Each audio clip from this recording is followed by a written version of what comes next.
What does it take to double your landscape company in under 5 years? Today I'm going to interview one of my clients, Scott Callenius, about exactly that. Plus, how long does digital marketing take to actually get results? And should you invest in branding and photography, and what happens when you do? And Scott also shares what happened when he did the 75 Hard Challenge, plus why the customer is not always right.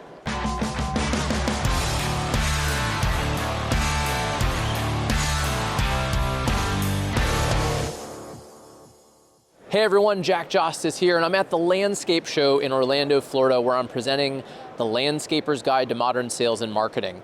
And I'm about to interview one of my clients who has implemented nearly everything from my book, and he's getting amazing results. He's hired me for some of it, but he's done a lot of it himself. So if you want to learn more about that, the actual foundation of digital marketing, the whole Landscaper's Guide to Digital Marketing, I'd love to send you a free copy of the book.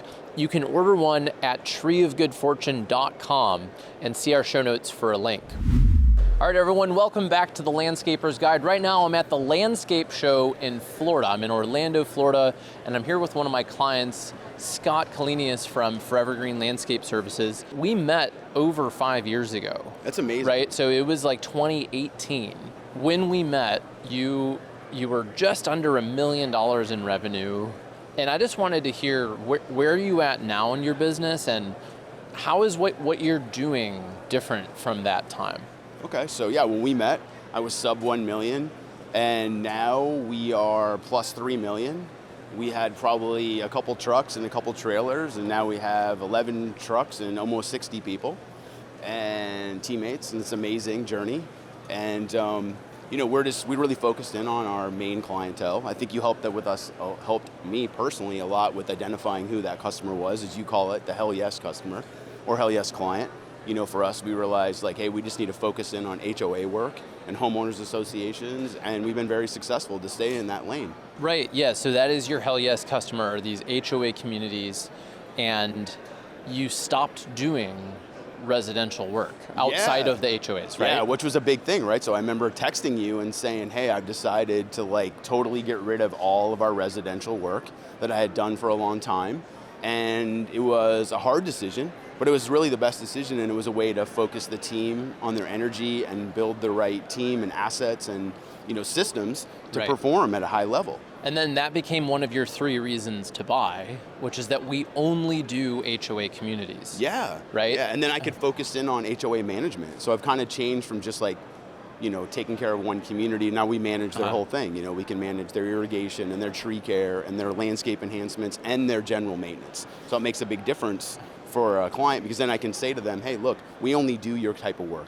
My guys are built and they're trained to only do this type of work. They're not going to do a garden one day and then go mow 300 houses the next day. Right, yeah, and our, one of the problems that HOA communities have is that they hire these full service companies that also do design build, they do residential, they do tree, hey, we do everything for everyone, and they're not available to come do your weekly mowing, your weekly landscape maintenance, and then your community gets overgrown and people get angry. Yeah, I would also say you maybe look at it the other way. Look at your team, right? So if you train your team to be fast and efficient, and then you take them to a really nice landscaped yard and they're going to be fast and efficient, you're not going to make that customer happy or that client happy, because your team is trained to be fast and efficient, not detail oriented, meaning every little weed is pulled and so on and so forth, where we're built for speed and efficiency, and our communities like that because they want us to come in, do our tasks, load up the trucks and leave the property. They don't want us there for 3 or 4 days, doing one task. Yeah, so a hell yes customer impacted your operations and your retention with employees. Yeah. And where are you at in your growth journey? So you were under $1 million. Where are you at now, and where are you heading? All right, so this year we'll be north of 3 million. Don't know exactly where that'll be. We've totally changed our verticals. We just really work in a couple areas. Tree care, we're growing that division. We're growing the landscape maintenance, and we're growing the enhancement business. But we're also looking at larger portfolio, larger communities. So a perfect customer for us now is a company, a project that probably has $300,000-$400,000 a year budget, and that allows my team to get in there, work with the property managers, work with the boards, and make improvements. And it also is a better way for us to vet clients, right? When they call or they reach us out on the website, which is great, we can have an open conversation. Hey, what's your budget?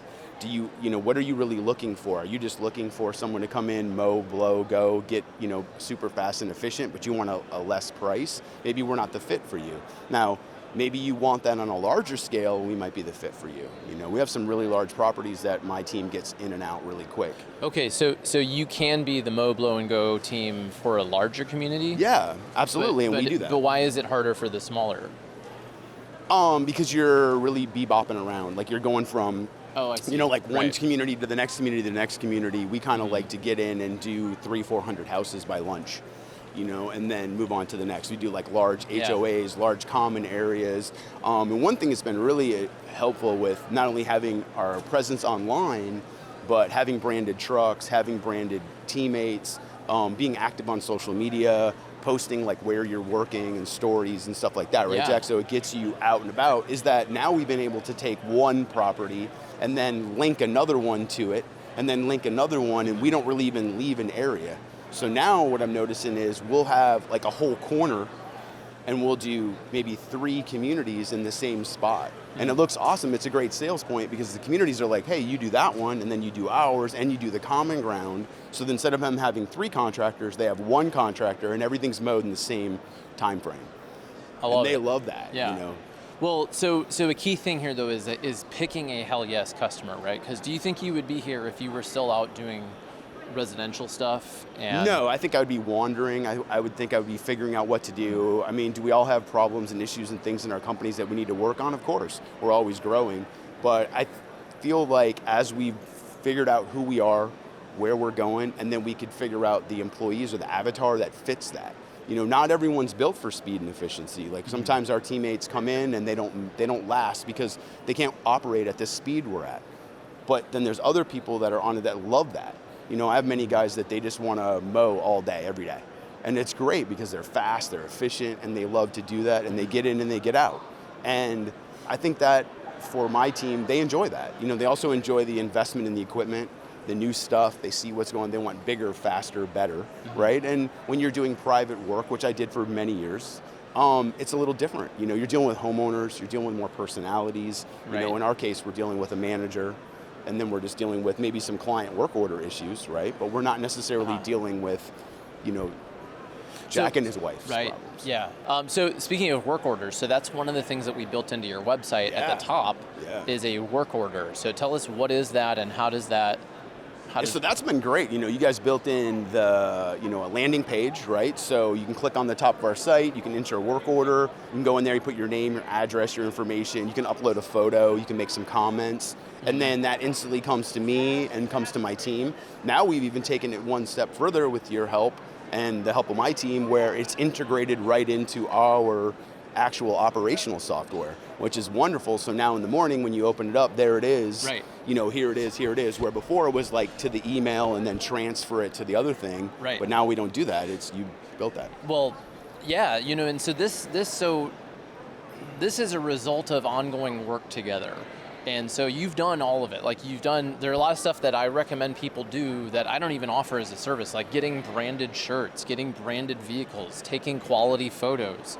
So you've really done picking a hell yes customer and going for it.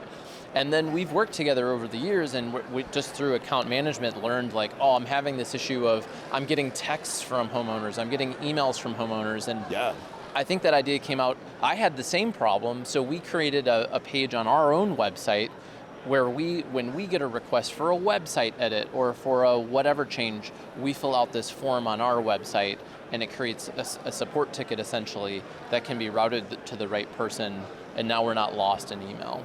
Yeah, and that's, for that, Jack, that's been wonderful for us, because also, we should back up for a minute with that, is that by us working together and creating these landing pages, we've also been able to streamline and get to a no, which is important. Because you can also go on our site, fill out a contact form, and we can contact you, but we have a list of questions and things, And if you don't fit the certain parameters, you're just going to get a nice email that says, hey, thanks for coming on our site. Unfortunately, we don't serve your client or whatever. Something, I don't know how you guys have it written. It's way more elegant. It's nice. Yeah. But that was, so you're from Minnesota originally. Yes, I'm I from am. Illinois. We're nice Midwest guys. Yep. And I know that you struggled with getting to that point of telling people no, because you were at a time, you were like talking to all these people, and I'm like, dude, you can't you can't spend that much time getting to a no. So the website does filter it. You said that you can say yes to get to 1 million, but to get to 5 million, you need to learn to say no. Yeah. So tell me about that. Well, I feel like when you're sub $1 million, you have to say yes, you have to build up revenue, you have to get in front of people, you have to pay the bills, you have to build a brand, and it takes money to do that, and you have to train your team, and I don't really think you know what your hell yes customer is. The truth is, I don't think agree. you know who you want to work for. Yeah, that's what I was saying last night. I think some people can figure it out and jump to the top, but I think you have to get through that grit of just doing work for people for years. Or at least that's how I figured out who my hell yes customer is. Wouldn't you say this though, Jack? I would say okay, so if you worked in the landscape industry, yeah, as a young man or a young woman, and you work there for a company, maybe you would know what your passion would be because you work someplace. But if you're just a young guy starting a business, you don't really know what you're doing, and you're going to have all the trials and tribulations. So of course you're going to figure out, do I like doing design build work? Do I like doing construction work? Who do I like to work with? Yeah. I think for me, that's a big thing. Like, I learned who I communicate well with, who I like to work with, and who works well with us. Yeah. And I realized in our industry and in my profession and with our company, like, we work better with professionals. We work better with property managers and really good boards who are making decisions that are impersonal. Because when you're making a decision that's personal, your emotions get involved. Instead, we can make business decisions about where should we go, how should we budget, what should we do, right? And we can work through the issues. And there's a challenge, of course, we all have challenges, and so does every community we work with. But they also have the ability to reach out, we can sit down, we can walk a property, we can drive a property, we can just have coffee and just talk about, like, hey, what are we going to do for 24? What should we do for 25? How should we budget? We have these issues. We want to keep our housing in our neighborhood strong. We want to make the values stay here. And those are all conversations you need to have with your landscape company and your vendors. So yeah, you working with that hell yes customer of HOAs is also unusual. I'll in the sense that, so I have clients all over the country. I talk with landscape company owners all over the place. Believe it or not, I don't have many clients who have the exact same line of services or the exact same hell yes customer. I have a lot of people who don't like HOAs, or they don't like municipalities, or they don't like hospitals or whatever. So it was interesting for you to describe why you like them and that you do see them as more of a professional client. That makes sense to me, but I think a lot of them don't see it that way, or they're not staffed to do it. And I think hell yes customer is partly an extension of the owner. And who do you like working with? Because you're the one that's probably going to make the decision of, hey, we're going to focus our marketing and operations here. Yeah, I would agree with that. I also think that you need to build a scalable business. You need to build a sellable business. And if you stay too long in residential and small stuff, you're not really working with contracts. You're working with handshakes, and that's great. But houses change, people change, opinions change, and it's hard to work in that environment and build a steady, reoccurring revenue model. In my opinion, that if you get your marketing right, build your website, make your investments.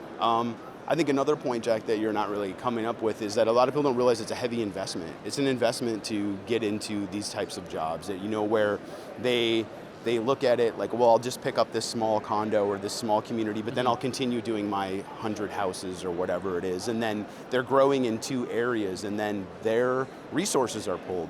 Right. Because they don't really have the money or the backing to do all of those things. And if you focus in on who your customer is and who your client is and who you want to work for, it's important, right? Like, I did residential, unbelievable landscaping for decades, and I loved it.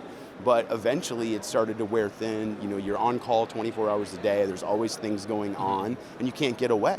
When you move to a commercial, you can send out an email, you can send out email blast. You have team that can handle some of this, account managers, leaders, foremen. They can handle a lot of the day-to-day stuff. Yeah. You don't need to be there, moving a plant 3 inches. Yeah.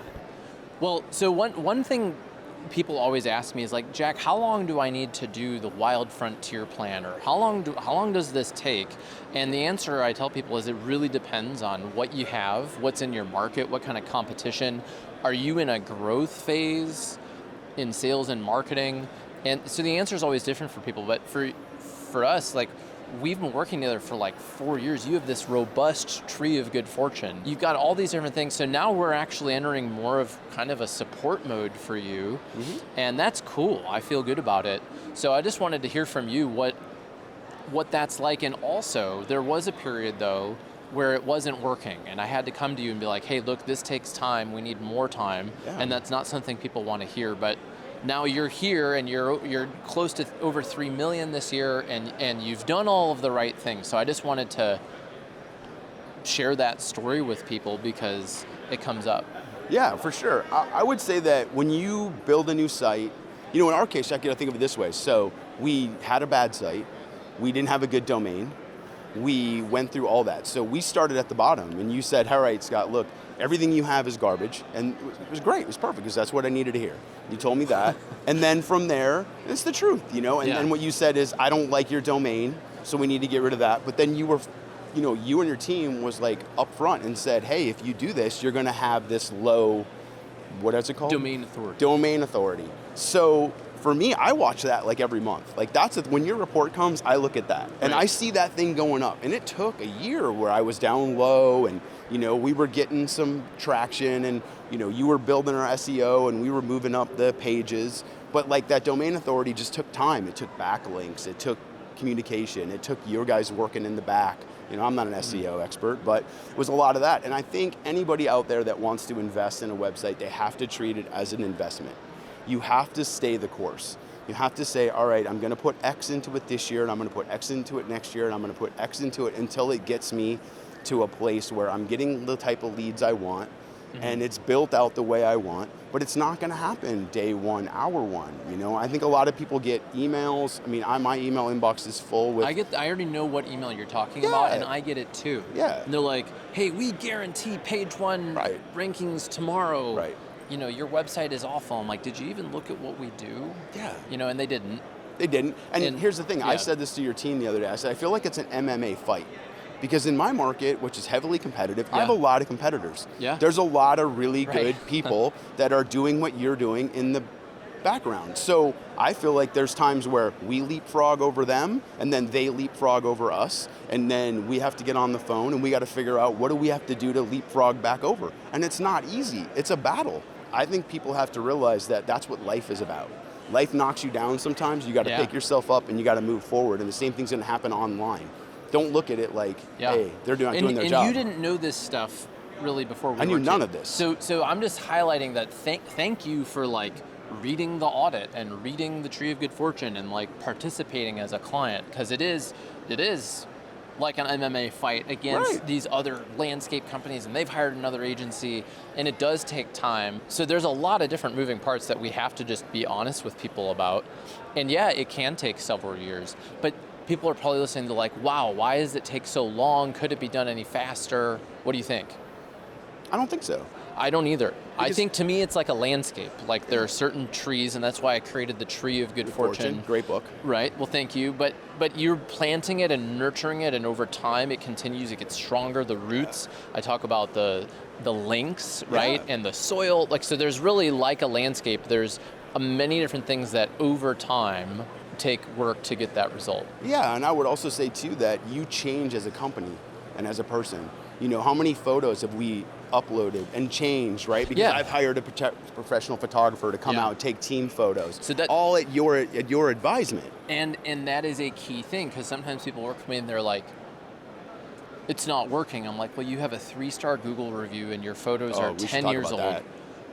We should talk about that. About reviews. About reviews. I think it's important. We have a 5-star review. We have 5 stars on Google. But it's also because we reply to our Google reviews. Thank you for the kind words. And if I do get, I've got bad reviews. They're not all perfect, but I reply to them and I don't accuse them. I don't say anything mean towards them. I actually just say, thank you for the information. We're working on that. Appreciate you reaching out. Because it actually means more that if I reach out to the the ones that have issues with the bad reviews, which is not very many, then it is that I say thanks for the kind words for your great glowing review, because I think people look through that. I agree. They immediately sort by lowest reviews, and if you respond with grace and professionalism, people are like, okay, when there are problems, this person is responsive, they take care of it. But when you get defensive and nasty and blah, blah, blah, yeah, they don't like it. They don't like that. Yeah, and I think that that's a big thing. I would also say too, Jack, that you have to invest outside of your website in how your company looks, right? Like branded shirts, branded trucks, wrapped trucks, new equipment. You have to then hire a photographer to come out and document some of this stuff. And I don't think, we do it 2-3 times a year. You have to come out, get the drone up, do this, do that, and then put them in a Google Drive and ship them over. And you guys can parse through them and see what's good, what's not good, right? Because it's important. It's so important because you ultimately sell an aesthetic. You sell a visual product. Like I'm looking at the landscape. Like, could you imagine being at the landscape show without all these plants? Right, it would like just be this a is big the deal. Like center. it's designed. There's a place to walk through. That's what people need. So they need to see that. Is my point. And if you're not showing them those great photos, or an HOA community, right? If you're showing them only, residential or other commercial parks that are not an HOA, they're like, that's nice, but what I really need is an HOA. Yeah, you brought up a good point. I don't even think you'd realize it, but another point is that you need to have the same, how you look in real life is how you need to look online. Absolutely. And I think that's a big thing too, because I go on a lot of sites, and even my competitor sites, and I'll get on there and I'll be like, that's not how they look. Right. That's not how they act. Right, but that creates an even worse buyer's remorse. Right. When you're like, I thought I was buying this, and I got... Right, I got this. Like what is that? For sure. Yeah. So I've known you for a while, and I know that you did 75 hard. Yeah, Andy Frisella's program. And you don't do it anymore. And I think, on podcasts, I think 75 hard is awesome. And I also wanted to hear, over dinner you told me that you're not doing it anymore, but I wanted to hear why and what you took away from it. And for people who don't know, what is 75 hard? And all right, so 75 hard is Andy Frisella's program. He owns First Form, and I've done it twice. And it's a 75-day, basically mindset reset is how I look at it. And it consists of 2 45-minute workouts, 1 indoor, 1 outdoor. You drink a gallon of water every day. You have to stick to a diet of some sort. Could be intermittent fasting, could be counting macros, whatever you choose. And then you need to take a photo of yourself every day. And you need to read 10 pages of a book, which comes in great for one of your books. And so I've done it twice, once by myself, once with my wife. Wonderful experience. I think for most people to do a program like that, it's really about a mindset reset. It's true, you need to start pouring good stuff into your body. So if you drink a gallon of water every day, you need to be hydrated. You take a picture of yourself every day, because when you look at those pictures, you're gonna see a transformation. Most people look at this program and think, okay, I'm going to see a transformation in my figure and my body and stuff like that. The truth is, what you see is your face changes. You become more powerful, become more uplifting, you become more confident, right? Because that's really what it is. Yeah. So you're committing to doing something every day for 75 days, in good weather, in bad weather. You live in Colorado. It's not always convenient to go march outside and do 45-minute workout, whether it's a walk, whatever it is. It could be cold, it could be slippery, it could be snowing, whatever you might be dealing with. Florida, we deal with storms, hurricanes. You also got to look at it if you do it during holiday time. I've done it through Thanksgiving, I've done it through Christmas, I've done it through other things, and it's not easy. One other thing that goes with that facet is no alcohol for 75 days. I think that's good for a lot of people to detox, just to pull themselves away. Regardless if you're an avid drinker or a light drinker or a social drinker, I think when you cut something out of your life for a little while, it teaches you a lesson about what you can give up. My next role in Forever Green is to be the CEO of the company, to be the leader, to be able to pour into my team and pick them up and grow them. And it's like there's nothing more fulfilling than to see what I've accomplished and then see my team do it. I start on these programs, and now I have teammates who go to the gym every day. I have teammates who read every day. I have teammates who drink water every day. I have teammates who used to drink all the time and don't drink at all anymore. And it's because they've made life choices and they've seen the leader make these choices. Right. So I'm doing it with them. For sure. I'm not afraid. If one of my team came to me and said, Scott, I'm struggling, and would you do a program like 75 Hard with me? I would totally do it. I would jump right on there and be like, yeah, I'll do it with you. As long as you commit, I'll do it with you. you've read all these books, you've been going to coaching programs, you've really invested in yourself, you've done marketing. What are some of the things, what's different now about you as the leader of the company now versus when we met? What are some of the results? Oh man, I think the biggest one is I do not micromanage. I let my team make mistakes. I let them make mistakes and then we repair the mistakes. I do a lot with marketing and sales. I tell my prospective clients that we are flawed and we will make mistakes, and it's really how we handle them. And we're more open. You know, we look at large communities, they want you to be perfect, and there's no such thing as perfect. We have to work through the problems. And I think by me going through these programs and helping with my team, I've become a better leader. You know, I understand what they're going through. I can sit down with them, and there's been many conversations in my office that people have been brought to tears, you know, because I'm more willing to say, hey, this is what you're dealing with, this is the problems you have, let's work through them together. I'm not gonna leave you, and I'm there with you. I'll hold you hand in hand and we're gotta go, but you have to make these choices too, Jack. It's not just Scott, you know, and I think it's important that if I walk in the morning, instead of being buttoned up like this, but I'm in workout outfit and I'm soaked head to toe, and the team looks at me like, oh, he was just on the treadmill, or he was working out, or he was doing whatever, it inspires them to realize that if the owner's gonna do it, then I can do it. If the owner's not drinking, then I don't need to drink. If the owner, you know, cares about the trucks and the trailers and the accounts and so on and so forth, then it's important. I also think another thing that's really changed for me is that before I used to think the client was always right, and it was always about the client. Now I realize that my talks are more about my front line, you know, and that's something that's important, is the front line is the lifeblood of my company. And if we don't have good people, not just skilled people, but good people, just good people in general, how are you gonna operate? Like, I need good, trustworthy people. Yeah, you've gotta have great people. So tell me more about that. So the customer is not always right. What does that mean? So how do you retain clients and, you know, also tell them, no, you know, this has come up a lot, right? I think that's a science, Jack, and an art form to that. Yeah. You know, I think you got to figure out, like, okay, you know, what do I give on? Yeah. And what do I not give on? Right. You know, for us, like, we'll use an example of, let's say we, you know, we spray some weed control and we kill some sod, you know, some turf. I could fight with them, and sometimes we don't even do it. There's many times that it's not our company or even our staff that caused that little patch of grass to die. But is it really worth dying on the hill for the $10 of sod? It's better just to send the enhancement crew by, throw in a couple pieces of sod, and let the homeowner be happy, because what you're doing is you're helping the property manager. Right. So I think we got to stop realizing, like, putting up these fights because Mrs. Homeowner's upset because we're going to die on the hill over it, right, as opposed to just saying, hey, our client, I might do 300 houses in one neighborhood that has a name, but the real client is that property manager who has a stressful job already and just wants these pain points to go away. And that was something we talked about even in our website and our videos, right? Like, how do you handle that stuff? So for us, I kind of pick and choose the battles. I'm much more willing just to say, hey, you know what, go put in a couple shrubs for that homeowner, or put in a couple plants, because in the grand scheme of things, we don't want to lose hundreds of thousands of dollars in revenue for a 10 or 15. Well, so that makes sense, but when is it when do you then, what's the line, or when do you know that it is time to say? Oh, I got a great story. You want one on? Okay, Yes. So we had a really large HOA, and we still do it, and what we had was somebody smashed into a wall in front of their house.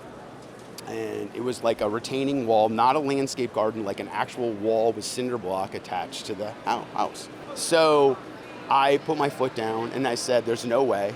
I have a board of, at the time, 7 people. It's a really large HOA. 4 are on my side, 3 are on the homeowner's side. And I put my foot down. I'm not giving you my insurance. I'm not taking responsibility. We didn't do it. Finally, I sent them, you know, many emails, many text messages, many phone calls, many everything, explaining that it's impossible for a right stander lawnmower to run over literally a concrete retaining wall and not have severe damage to the lawnmower and probably an injured employee. It's impossible. Yeah. So a couple board members agreed. Finally, property manager, she decides, I'm going to dig in on this because I don't think you did it. and we need to figure out. So she was a new manager on this property. The old manager didn't do anything. She starts going out, she starts knocking on doors. She knocks on the neighbor's door and says, hey, we have this problem next door. Do you know what happened? Oh, yeah, I know what happened. Oh, really? Thank you. Yeah, the neighbor next door was having a party, invited people from Canada. The guy from Canada drove his car down here. They had way too many drinks. He went and got in his car. He pushed the gas. He smashed into her wall of the house, backed up the car, drove, took the car to another parking lot, and left the next day for Canada. Wow. So she went over and said, hold on, you saw all this. You knew all this was going on. You didn't go and speak to the board, to us, tell us what happened. And the neighbor, they're all together. There's 3 houses. The neighbor where it happened, he didn't go and say, well, my friend smashed into your wall, which would have been neighborly, and we'll just take care of it. Right. The person in the middle that had nothing involvement saw the whole thing. It was in the middle of the day, didn't say anything. So property manager, she ended up resolving it all. She demanded that we get an apology. She demanded that they come to a board meeting and apologize to the entire community. She demanded that they call me personally and apologize to me. And of all that stuff, none of that happened. She didn't do any of the apologies, but we did not be blamed for it. And then his insurance ended up paying for it. I didn't have to pay for it. I wasn't going to pay for it anyways. Yeah. But it's an example of like, you got to put your foot down. It's been a pleasure having you on the show again. I hope to do it again sometime. We've got to go present The Landscaper's Guide to Modern Sales and Marketing. I'm excited. So for people listening who want to connect with you, where can we Best place is Scott Callenius on LinkedIn, Instagram, and Facebook, or check us out online at forevergreenlandscaper.com. So another thing that you do well that I want to acknowledge that I wish other people listening or my clients would do is you post interesting content on social media. Yeah. So not all of it can be outsourced to someone. Some of it's like you're just driving through a community, doing stuff like you're going and looking around and like acknowledging good work, and it's simple photos and video clips from your communities about what you're doing, or you're taking a photo of your team having lunch, smiling, so I noticed that stuff. So definitely connect with Scott on LinkedIn and see what he's doing there. Exactly. What I loved about Scott's story is he talked about how he was afraid to pick a hell yes customer. It is scary when you're going along and you realize you need to make a big decision like picking a hell yes customer and eventually graduating or stop selling to some of the other clients that maybe had helped you get to where you're at. That's exactly what I did though with my own business. For the first 6 years, I was working with a variety of trades, a variety of industries, and it worked well and we did a good job. But once I decided to fully go into the snow and landscape industry almost 8 years ago, it's streamlined my business. We're now the highest rated company in our industry. I get to speak at cool shows. I get to have great clients like Scott. And it's because I made the decision to have a hell yes customer. So it's a key thing. I'd love to send you the Tree of Good Fortune book because it'll teach you how to pick your hell yes customer. What do you need to do with your marketing to finally get those leads? So check out treeofgoodfortune.com. I'll ship you a free book, and see our show notes for a link to that. My name's Jack Justice, and I look forward to talking with you next week on The Landscaper's Guide.